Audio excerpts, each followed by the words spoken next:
Hello friends, स्वागत है आपका अपना चैनल लक्ष्य में। तो आइए, आज है संडे, तो हम लेकर आए हैं आपके लिए संडे धमाका यानी करंट अफेयर, जो कि बहुत इंपॉर्टेंट क्वेश्चन है दोस्तों। आप इसे मिस ना करें। तो चलिए, देर ना करते हुए हम शुरू करते हैं। पहला, एनआई के महानिदेशक के रूप में किन्हें चयनित किया गया है? रणदीप सिंह, कुलदीप सिंह, सुबोध कुमार, ईशांत शर्मा। ऑप्शन इस प्रकार है, तो आप बताएं। सही आंसर है इसका कुलदीप सिंह। ठीक है, कुलदीप सिंह। एन आई का फुल फॉर्म क्या होता है दोस्तों? एन आई होता क्या है? तो नेशनल, ठीक है, नेशनल इन्वेस्टिगेशन, ठीक है, एजेंसी। ठीक है, तो आप इसे याद रखें। अगले क्वेश्चन की तरफ चलते हैं। भारत के सबसे बड़े खिलाई नेगे बुद्धम प्रतिमा कहाँ स्थापित की जाएगी? मध्य प्रदेश, बिहार, मथुरा, उत्तर प्रदेश। तो इसका आंसर है दोस्तों बिहार में। ठीक है, बिहार के गया ज़िले में बोध गया है, जहां आप सबको पता होगा बोध गया के बारे में। वहीं सबसे बड़ी प्रतिमा, विश्व की सबसे बड़ी प्रतिमा यहाँ स्थापित की जाएगी। ठीक है, सॉरी, भारत की सबसे बड़ी प्रतिमा, ठीक है, बोध गया में। ठीक है दोस्तों, यहाँ क्या हुआ था बोध गया में? तो इनको शिक्षा की प्राप्ति हुई थी। ठीक है, शिक्षा की प्राप्ति हुई थी। ठीक है, अगले क्वेश्चन की तरफ चलते हैं। बाल सेवा योजना की घोषणा किस राज्य ने की है? उत्तर प्रदेश, मध्य प्रदेश, आंध्र प्रदेश या बिहार? तो बाल सेवा योजना की घोषणा किया है दोस्तों किसने?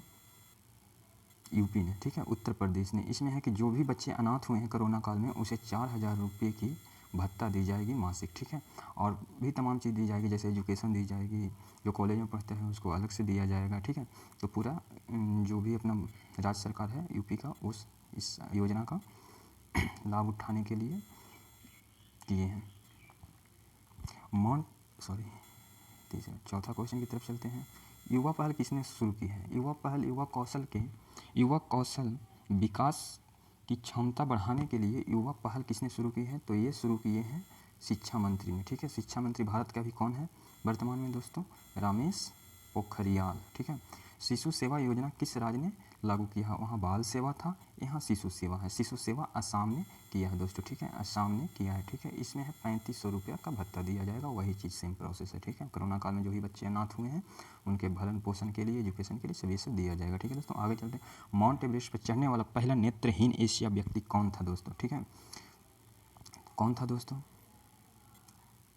एशियाई व्यक्ति, याद रखें। ठीक है, झांग होंग है। ठीक है, और पहला व्यक्ति कौन था पूरे विश्व का दोस्तों? तो पूरे विश्व का था वेहन मेयर। ठीक है, ये 2001 में चढ़ा था नेत्रहीन में। ठीक है दोस्तों, आगे आइए। 1232 किलोमीटर लॉन्ग जर्नी होम पुस्तक किसने लिखा है? द लॉन्ग जर्नी होम किसने लिखा है? तो इन्होंने लिखे हैं विनोद कपाड़ी साहब ने लिखे हैं दोस्तों। ठीक है, और ये जो है गाजियाबाद टू सहरसा, ठीक है, सहरसा की कहानी लिखी हुई है। जो अपने कोरोना काल में 2020 में जो श्रमिक लोग थे, मजदूर भाई लोग थे, जो पैदल आए थे, कोई साइकिल से आए थे, उन्हीं की बेबसी के बारे में इन्होंने चर्चा किया है। ठीक है, 1232 किलोमीटर गाजियाबाद से सहरसा के डिस्टेंस है, तो इसी पे इन्होंने एक पुस्तक लॉन्च किया है। ठीक है, आगे चलते हैं। हाल ही में चर्चित धारा 304 भी किससे संबंधित है? ठीक है, चोरी से, दहेज से, शादी से, तो मृत्यु की कोशिश। तो ये दहेज से है। ठीक है दोस्तों, ये से दहेज से है। ठीक है, आप इसे याद रखें, आईपीसी सेक्शन 304 एक्ट।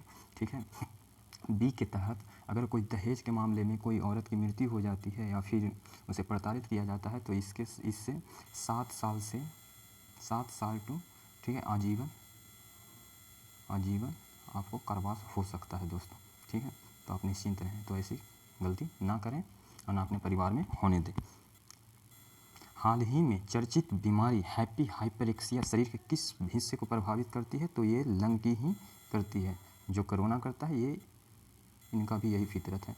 चलिए आगे। इजराइल के नए राष्ट्रपति किन्हें नियुक्त किया गया है दोस्तों? बहुत इंपॉर्टेंट क्वेश्चन। जोसेफ स्क्वार हुजूर जो इनालसा इकबाल के। ठीक है दोस्तों, तो आप बताइए।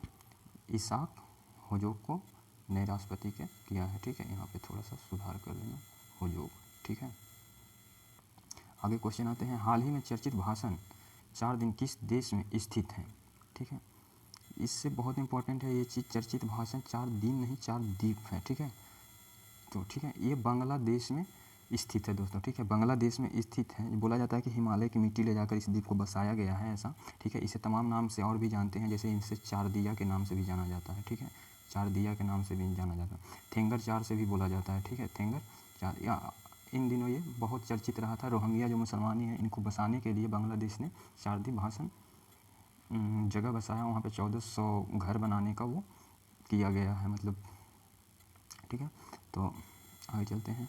The history of the war Indian independence की रचना है, तो ये आप जानते होंगे, ये पुरानी चीज़ें मुद्दे में रही थी, इसलिए हम इसे क्वेश्चन ले लिए हैं, ठीक है। हाल ही में किस राज्य ने बौद्ध गुफाओं की खोज की है दोस्तों, तो ये है महाराष्ट्र ने, ठीक है। आइए अगले क्वेश्चन की तरफ चलते हैं। हाल ही में चर्चित ईगल एक्ट किस देश से संबंधित है, तो ईगल एक्ट जो है अमेरिका से संबंधित है, ठीक है। ईगल एक्ट का मतलब क्या होता है दोस्तों, पहले इसका फुल फॉर्म जान लीजिए आप। Equal access to green card for legal employment, ठीक है, एम्प्लॉयमेंट, ठीक है। आगे देखें, ठीक है दोस्तों। तो ये इसका मतलब होता है, अमेरिका ने कहा है कि पहले जो था थोड़ा रोक लगा दिया गया था, तो अब कहा है कि टैलेंट के आधार पर उन्हें जो भी होगा, जिस देश के भी होंगे, चाहे जहाँ के भी होंगे, टैलेंट के आधार पर ही इन्हें जॉब मिलेगा, ठीक है। पहले ऐसा नहीं था, लेकिन अब ईगल एक्ट के तहत यही हुआ है, ठीक है दोस्तों। और ये इकोनॉमिक जो गिरा है कोरोना में, उसको देखते हुए अच्छे अच्छे स्टूडेंट अगर आएंगे, अच्छे अच्छे दिमाग वाले आएंगे इनके देश में, तो इन्हीं की उपज होगी अच्छी, इन्हीं की आर्थिक स्थिति बढ़ेगी, ठीक है। तो आइए क्वेश्चन नंबर अगला देखते हैं दोस्तों। नीति आयोग द्वारा जारी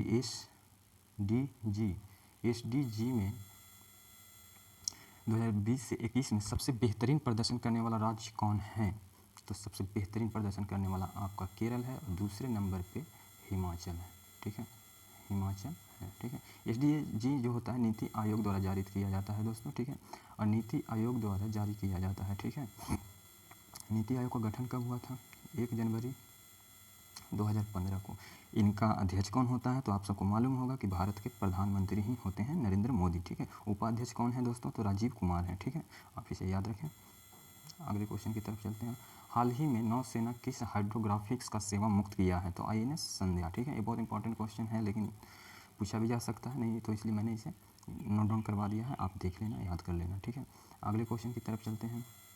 हाल ही में किस राज्य ने इंजीनियरिंग और मेडिकल कॉलेज में लड़कियों को 33% आरक्षण देने की घोषणा की है, तो आपको पता ही होगा आरक्षण देने के मामले में बिहार में बहुत आगे रहता है, ठीक है। तो बिहार ने ही 33% आरक्षण दिया है। पहले तो यहाँ सरकारी नौकरियाँ तथा वैकेंसी में थी, लेकिन अब इंजीनियरिंग और मेडिकल में भी रिजर्वेशन दे दिया गया है महिलाओं को आगे बढ़ाने के लिए। तो आइए अगले क्वेश्चन देखते हैं।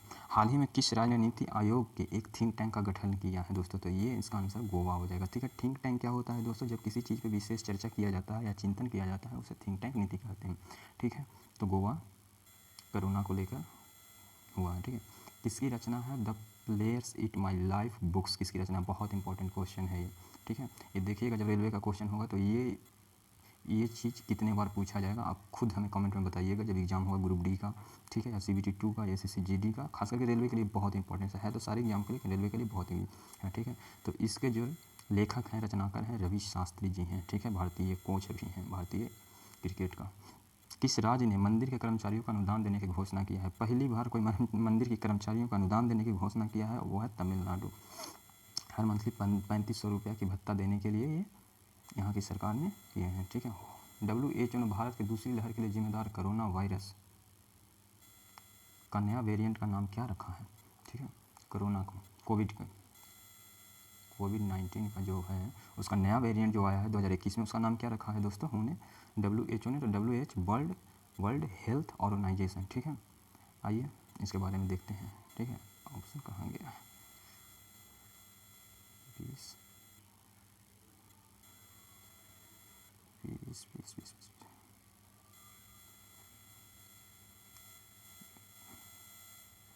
दोस्त यहाँ पे एक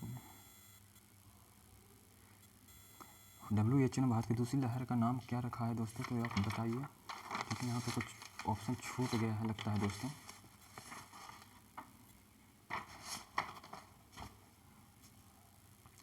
तो इसका नाम रखा है दोस्तों डेल्टा, ठीक है, आप याद रख लेना, लिख लेना, कुछ एक क्वेश्चन यहाँ पे मिस प्रिंट हो गया है, तो इसका नाम रखा है दोस्तों डेल्टा, ठीक है, सेकंड वेरिएंट का, ठीक है। और फर्स्ट वेरिएंट का नाम क्या था दोस्तों, कप्पा, ठीक है, कपपा, तो याद रखिएगा ये दोनों का बहुत इंपॉर्टेंट क्वेश्चन है। ठीक है, किस संगठन ने नैनो यूरिया लिक्विड लॉन्च किया है? ठीक है, नैनो यूरिया लिक्विड किसने लॉन्च किया है? नैनो लिक्विड तो इफ़को ने लॉन्च किया है दोस्तों। ठीक है, क्या लॉन्च किया है? इफ़को ने। इफ़को का फुल फॉर्म जानते हैं आप? ठीक है, IFFCO। ठीक है, इंडियन फार्मर्स फर्टिलाइजर कॉरपोरेशन। ठीक है, इफ़को का हुआ। ठीक है, 1967 में इसका राष्ट्रीयकरण किया गया था और इसका यूके में मुख्यालय है। ठीक है, आगे चलते हैं।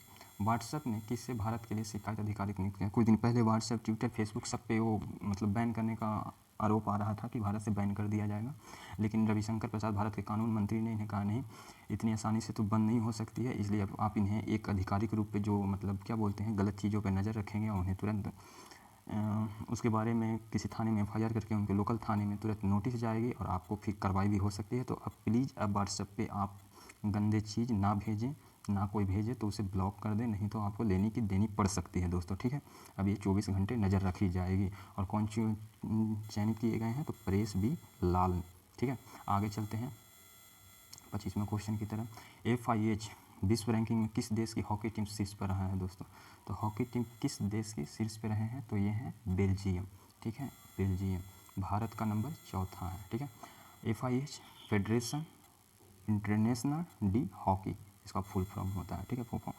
अब आगे आइए, फोर्ब्स द्वारा जारी सर्वाधिक कमाई करने वाला 100 खिलाड़ी में विराट कोहली का कौन सा स्थान है दोस्तों?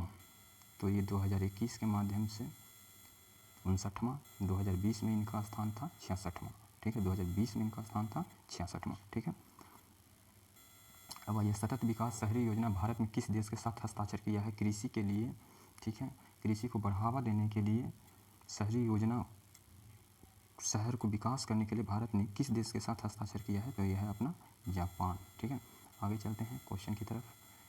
बर्ड फ्लू के H10N3 स्ट्रेन से संक्रमित वाले इंसान की पहचान किस देश में की गई है? ठीक है, ये एक वायरस है स्टेर्न। ठीक है, तो ये चीन में किया गया है दोस्तों। ठीक है, ये बर्ड फ्लू पहले भी था लेकिन ये पक्षियों में पाया जाता था। ठीक है, और पक्षियों में जो बर्ड फ्लू पाया जाता है इसका वायरस का नाम क्या था? स्ट्रेन का नाम H5N1। ठीक है, इन्फ्लुएंजा वायरस का ये सब एक परिवार है जो तरह तरह के रूप बदल कर फैल रहे हैं। तो पहला बार मानना में पाया गया है, इसका नाम है वेरिएंट का H10N3। ठीक है, चाइना में। तो आप इसे याद रखें दोस्तों। उम्मीद करते हैं कि वीडियो अच्छा लगा होगा, और अगर वीडियो अच्छा लगा है तो पूरा देखें दोस्तों, बहुत फ़ायदा है एग्ज़ाम के लिए। जब एग्ज़ाम आएगी तो उस समय आप कहेंगे कि हाँ सारे क्वेश्चन यहीं से आ रहे हैं। तो धन्यवाद दोस्तों, पढ़ते रहिए, अब एग्ज़ाम का नज़दीक समय आने वाला है। थैंक यू दोस्त। वीडियो अगर अच्छा लगा हो तो लाइक कर देना एक।